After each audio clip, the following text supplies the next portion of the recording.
Here are two statements about Royal Bank of Canada, both sourced from the same data provider, describing the same recent quarter.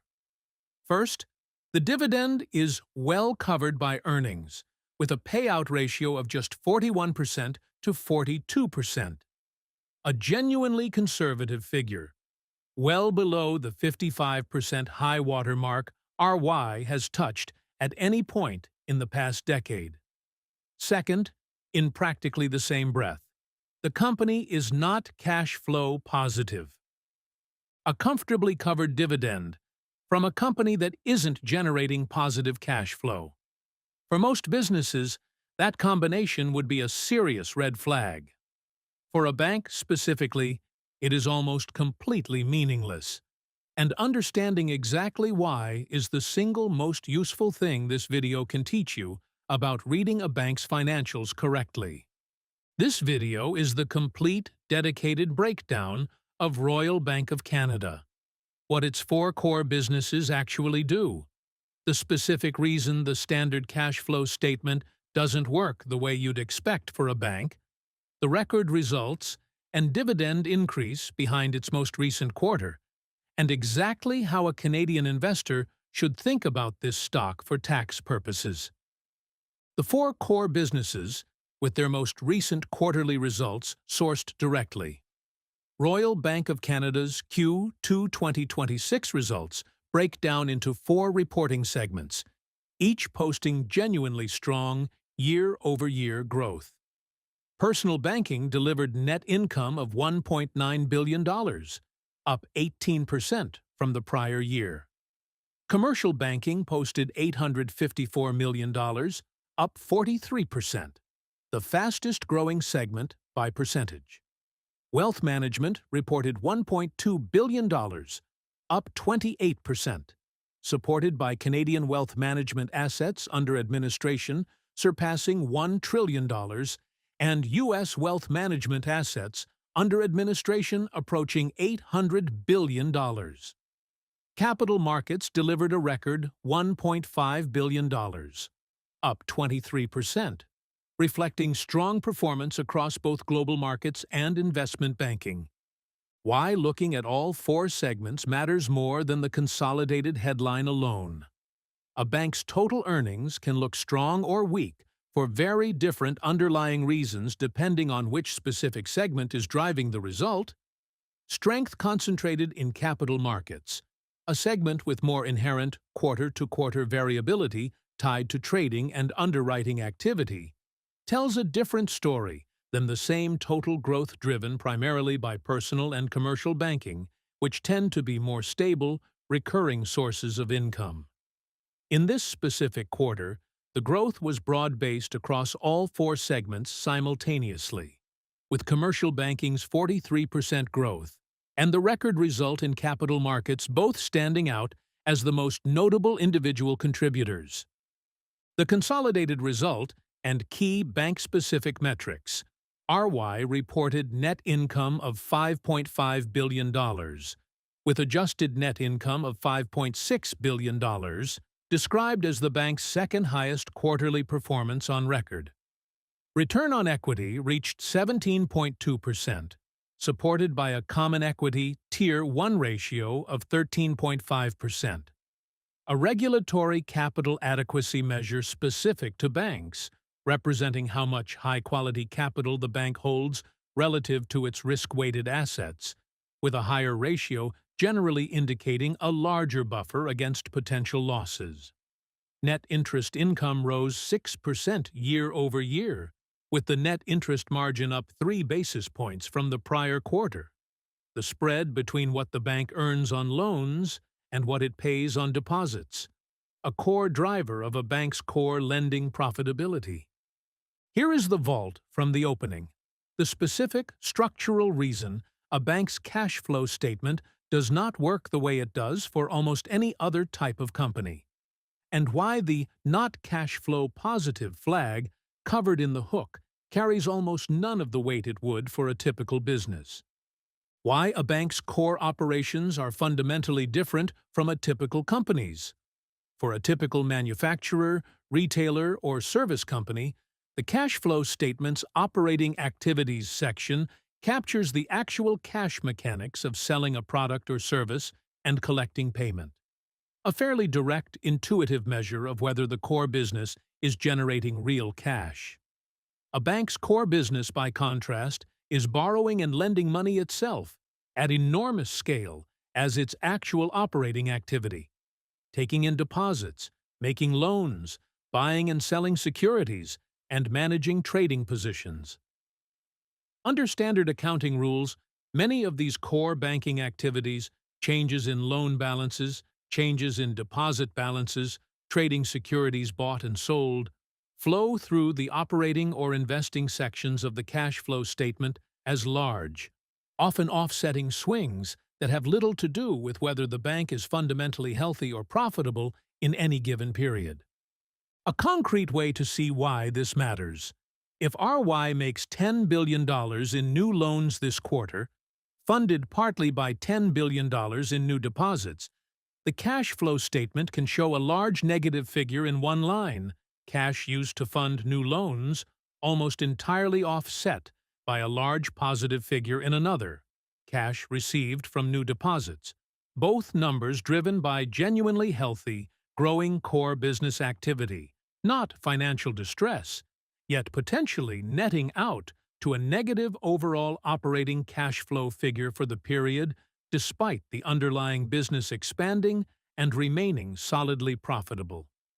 Why net income and the payout ratio remain the far more meaningful measures for a bank specifically.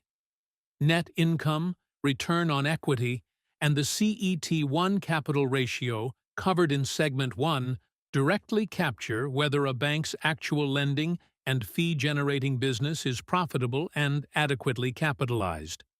Measures built specifically for financial institutions, unlike a generic cash flow statement built around the assumption of a company selling goods or services in a more conventional way. This is precisely why the 41% to 42% payout ratio, measured against earnings rather than cash flow, is the figure independent sources describe as making the dividend well covered, while the cash flow figure, in a bank's specific case, is simply not a particularly meaningful test of the same question. Your action step. When you see a cash flow concern flagged for a bank or other deposit-taking financial institution specifically, check whether the underlying cause is genuine operating weakness or simply the ordinary, large-scale mechanics of loan and deposit growth netting through the cash flow statement, and weigh net income, return on equity, and capital ratios more heavily than a generic one-size-fits-all cash flow warning for this specific type of company. The dividend increase sourced directly. RY raised its quarterly dividend by 12 cents from the prior quarter, a 14% increase year over year, a substantial single increase, well above the bank's own long-run average pace. Over the past 10 years, RY's dividend has increased by an average of 7.9% per year, with no material reductions to payments, indicating a long, stable track record. Meaning, this most recent 14% increase represents a meaningfully accelerated pace relative to the bank's own decade-long historical average. Worth understanding as a standalone data point rather than assuming it reflects the typical ongoing pace of dividend growth. The current yield and forward payout expectations. RY's dividend yield is reported across sources in a range of approximately 2.25% to 3.0%, depending on the specific date and currency of measurement, with the payout ratio at the conservative 41% to 42% level established in Segment 2, expected to remain well covered, with one source's forecast putting the payout ratio at approximately 46% 3 years forward, still comfortably within the bank's own historical range of 39% to 55% over the past decade. Capital return beyond the dividend itself. Alongside the dividend increase, RY repurchased 7 million common shares in the quarter, and separately announced plans to repurchase up to 45 million common shares going forward.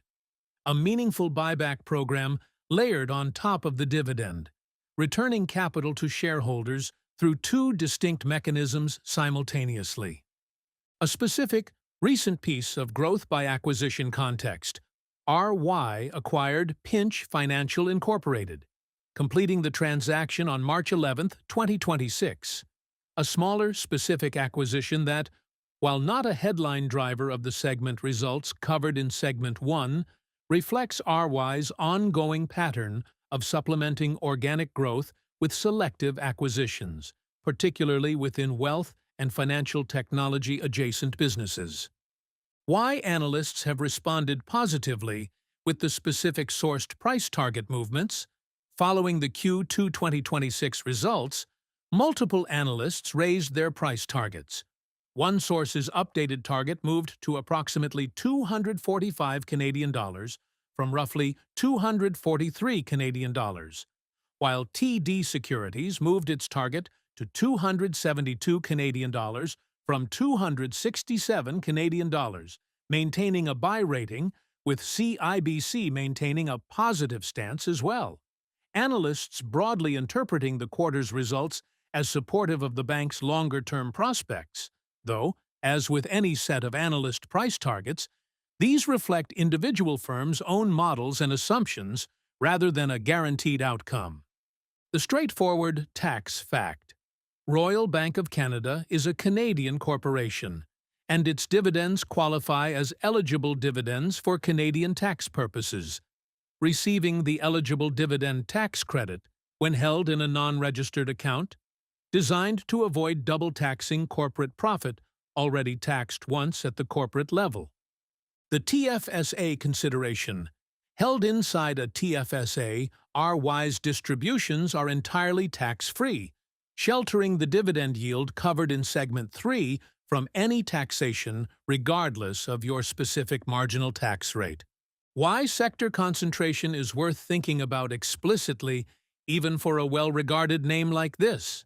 Because RY is one of Canada's largest banks, and Canadian bank stocks broadly are often a significant component of many Canadian investors' portfolios, directly through individual bank holdings, or indirectly through broad Canadian equity index funds where financials carry a large sector weighting.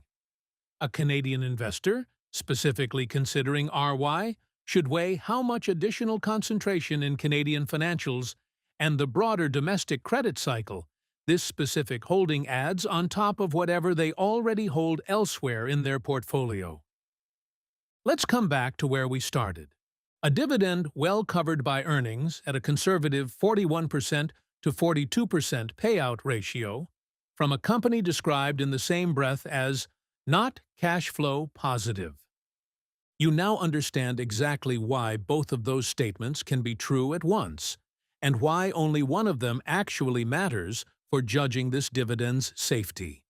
A bank's core business, borrowing and lending at massive scale, produces a cash flow statement dominated by large, often offsetting swings in loan and deposit balances that have little to do with underlying financial health, which is exactly why net income, return on equity, and capital ratios are the measures actually built for evaluating an institution like this one, not a generic cash flow figure designed around a company selling a conventional product or service.